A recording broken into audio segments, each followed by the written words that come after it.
This is a story called The Christmas Candle by Richard Paul Evans. For the older students, Richard Paul Evans is a author of Michael Vey, so you recognize that. Anyway, I think this is a lovely little Christmas story. The Christmas Candle.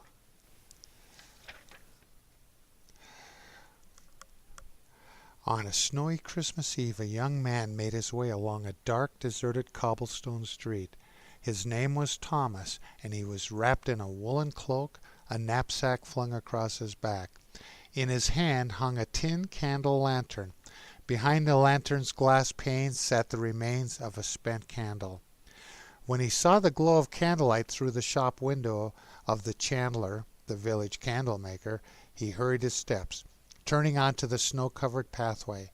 In Thomas's way stood a beggar, shaking his cup for coins. Thomas pushed him aside impatiently and opened the door to the shop. Inside the shop, metal pots filled with tallow and beeswax hung from a stone hearth. The old chandler stood with his sculptor's tools in his hands, surrounded by the beautiful creations he made out of wax. "Ah, I'm lucky to find you here," Thomas said. "The town is empty." The old man gazed silently at Thomas as the young man glanced about at the rows of sculpted candles. There were sprites and fairies, angels with see-through wings, and fragile princesses in gowns as delicate as lace. They smelled of myrrh and frankincense and meadow flowers. "You are a foolish old man," Thomas said, "because you spend hours making beautiful things that devour themselves. How long before the flame melts an angel into an ugly clump of wax?" He pointed to a row of simpler candles. "I only need light. I'll take one of those."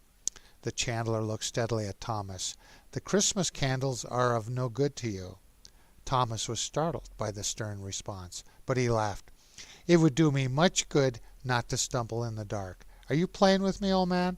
I will not pay more for your candle than it is worth." "It is only 4 coppers, but you may find it costly." The old man's words were strangely serious. "I have money. Give me the candle," Thomas shouted. "It's late. My family's waiting for me. I need illumination to find my way." "Then it is illumination you desire?" the chandler asked softly. "That is what I need," Thomas replied. The candle maker nodded slowly. "So you do." He took a candle, dipped it over a flame, then placed it inside the lantern's tin frame. Thomas dropped some coins on the counter and walked to the door. The old man's lips pursed in an odd, amused smile. "Merry Christmas, my brother," he said. The farewell surprised Thomas. "To you as well," he stammered. Then he hastily stepped out into the darkness, the lantern lighting the road ahead. Thomas had traveled only a short distance when a shadow emerged from an alleyway. "A robber," he thought fearfully. He held out his lantern. "Who's there?" he called. Then, in the light of the candle, he saw it was only a frail woman huddled against the cold. "Sir," cried the woman, "a pence, please." His eyes narrowed in contempt at the beggar. Then, as he looked at her more closely, he gasped. He knew the face well. It was his own mother. "Mother, what is this prank? Why do you greet me as a beggar?" The woman stared at him. "Just a halfpence, sir." "Why are you here? Where are my brothers, my sister?" Thomas asked. He reached out to her, but she pulled away. "Mother, how peculiar you act. You'll catch a chill. Here, take my cloak." He removed it and held it out to her. Cautiously, the woman came forward, then snatched the coat and retreated into the shadows. But as she moved from the lantern's light, her appearance changed. She was not his mother, but a beggar indeed. With Thomas's cloak in hand, she disappeared into the darkness. "A strange trick," he said to himself. He wrapped his arms around his chest, wishing he had kept his cloak. "It is I who will catch a chill." Thomas walked on, quickening his pace against the frigid air. As he passed beneath the awning of a darkened inn, the candle revealed another form lying in the gutter. He held out the candle and again gasped. "Has the universe gone mad? Ellen, my brother, Are you sick? He set the lantern down, pulled his brother's limp arm around his shoulder, struggling to lift him. Ellen, I cannot carry you. He pounded on the inn's door, which was opened by a grim-faced woman. My brother's sick. I fear he'll freeze before I can come back for him. May I bring him inside? For the price of a night, she cackled. A shilling. A shilling? Thomas reached into his pocket. I have only 6 pence. The old woman scowled and began to shut the door. Wait! My knapsack is worth more than a shilling, Thomas cried, and the trousers inside are newly tailored. I'll give you everything.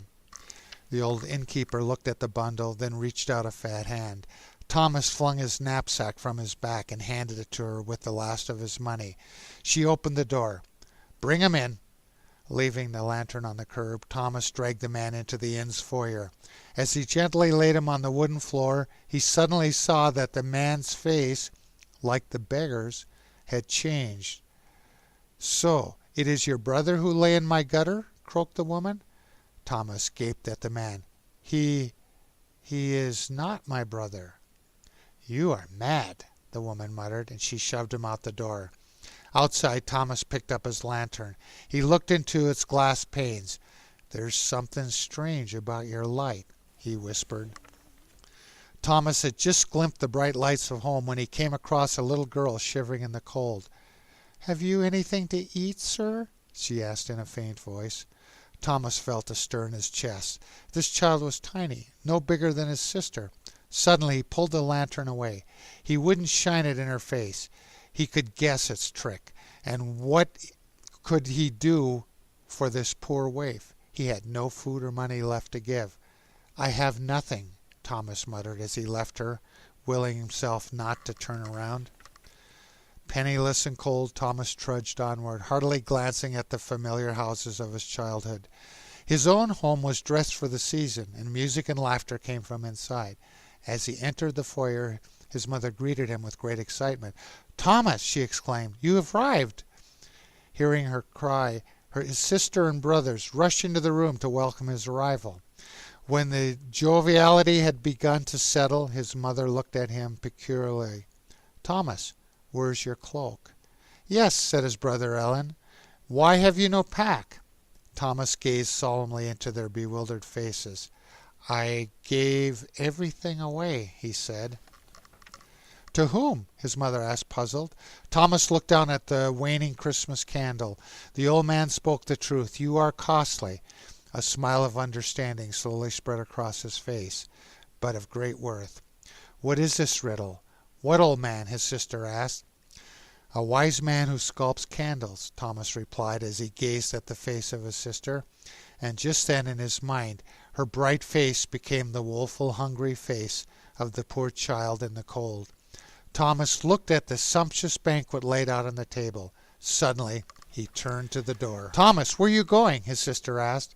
I must see about another member of our family, he said, and as he left the warm, fragrant house for the cold night, Thomas's heart was warm with joy. For that Christmas Eve, a lesson was learned and taken to heart. If we will see things as they truly are, we will find that all, from great to small, belong to one family. And this truth, known from the beginning of time, is perhaps seen best in the joyous illumination of Christmas.